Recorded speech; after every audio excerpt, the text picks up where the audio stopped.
considered a hazard, maybe, Mm-hmm. in 87 or 88. But anyway, the story that I heard... But do you know that why it's called Ghost Bridge? Yeah, the story that I heard, and there's a lot of stories about... Be careful, okay? Yeah, slave hanging. That's why I'm staying in this country. There are a lot of stories that I heard about slave hangings in this area, devil worship, Ku Klux Klan gatherings, and so it's kind of always been kind of an evil area. But what I heard was that there was a young couple that settled real close to this bridge, like not very far at all, and the area that they settled was real close to a shallow part of the creek where people could cross on horse and buggy. Right. All right, so this was also an area that was notorious for outlaws and gangs of misfits and stuff that did not want to go through town, would kind of bypass this town. And so, as the story goes, the couple settled, the husband had just landed a job in town, and he would have to travel across the creek, which is really close to this bridge. He would have to travel across in horse and buggy every day. Well, in the evenings when it got dark, his new bride would come down with a lantern and meet him, so he would know exactly where to cross, because it was a shallow area. Well, one day, I guess it was on a payday, obviously, because the man was robbed and then murdered by a gang of outlaws. Well, his wife at the time didn't know this. She still brought the lantern down and, you know, was waiting on her husband. Well, once she did learn of this, she still held out hope that he was still alive. And so she would bring down the lantern every evening to meet him, and never did. So after a few weeks of this grieving, she basically grieved herself to death, but she still kept you know, held out hope until her death. And now they say that you can still see the lantern coming through the woods into this area.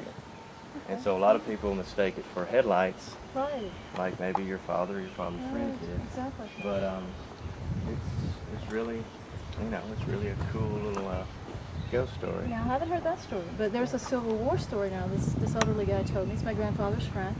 He said it was a young soldier. Okay, there was a dispute among the soldiers at the time. It was the end of the war, and they killed him and they hung him from the bridge. Okay, so after doing this, several times afterwards, they could see a light, and they could see the soldier looking for his troops, walking up and down with the light, with the flame. Okay. So that's the only story I heard about the lantern, but that goes, you know, Yeah, goes inside, you know. Yeah, it's kind of really story. just, it really has to do with that light, which you'll see usually in the evenings. There's always things hung, though. Yeah, I always hear stories about animals things hung from I don't know why they would hang that's animals. scary, you know. But my dad said he's seen it several times, things hanging when he would drive under the bridge. Oh, hanging here? Hanging, yes. Wow. My aunt told me. Yeah, I've seen several animals. Now my aunt said she came here 2 or 3 days before Halloween when she was a child, and there was, you know, a dummy. She said she was hoping it was the dummy hanging. Right. They got halfway, saw it. There was a group of people on the bridge, so they turned around and left. Yeah. But after seeing that, I don't think I would come back here. Well, that's one reason that they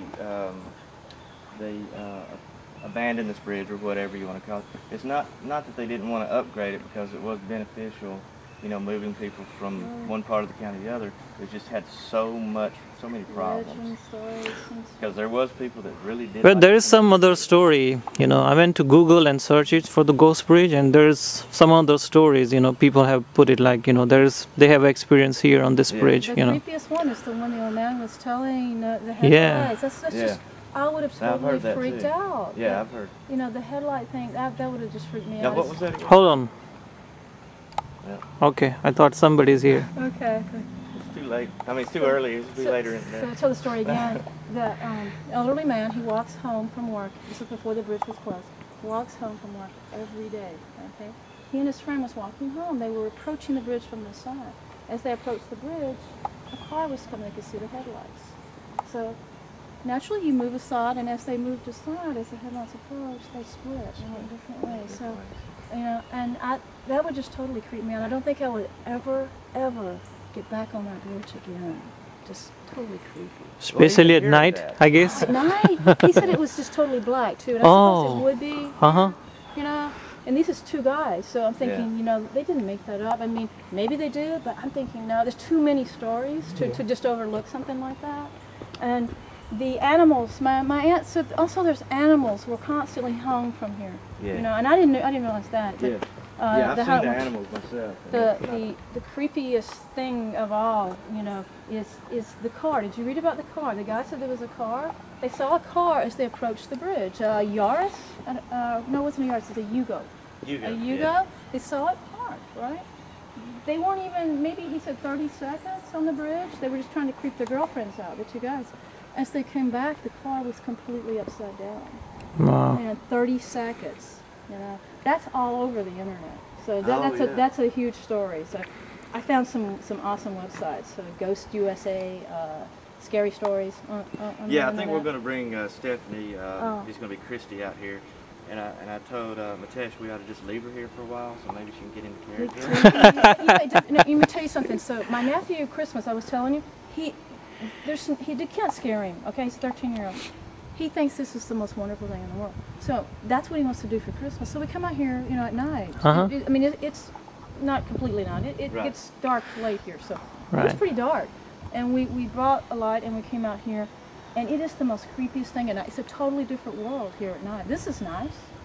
But you come here in the evening at night, it is so creepy. He loved it. He stayed out here an hour. You know, he goes home in Arkansas, and his teacher, "What'd you do for Christmas?" "Oh, it was awesome. We went and spent the night on a ghost bridge." You know, and I'm like, okay, we waited on the ghost. Waited on the ghost, yeah.